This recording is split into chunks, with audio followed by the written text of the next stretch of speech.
दरम्यान रोहित पवार यांच्या निशाण्यावरती आता मंत्री संजय शिरसाट आहेत। संजय शिरसाट यांनी जमीन घोटाळा केला असल्याचा थेट आरोप आमदार रोहित पवारांनी केलेला आहे।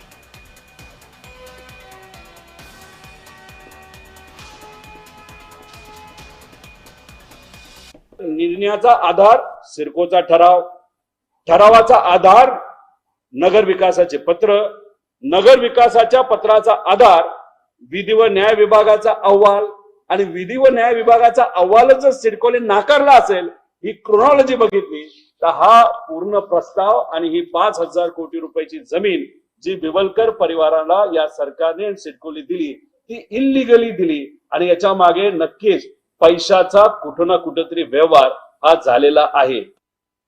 दरम्यान वादग्रस्त जमीन व्यवहार प्रकरणी बिवलकर आणि सिडकोच्या प्रशासनाचं काय म्हणणं आहे पाहूयात।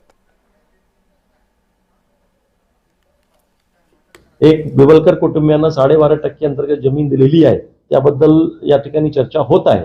त्याबद्दल सिडकोची भूमिका अशी स्पष्ट आहे की जेव्हा 1970 मध्ये सिडकोची निर्मिती झाली तेव्हा आपण ही जमीन संपादित केली, त्या जमिनीमध्ये आपण कॉम्पेन्सेशन दिले।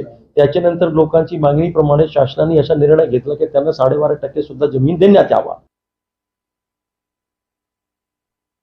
या सर्वांना सांगू इच्छितो की या सर्व आरोपात अजिबात तथ्य नाही। त्यावेळी सुप्रीम कोर्टाची ऑर्डर आमच्याकडे आहे। आज प्रेस नोट रिलीज करत आहे, पण येणाऱ्या काळात मी लवकरच भेटणार आहे। यामध्ये कोणत्याही 50,000 कोटीचा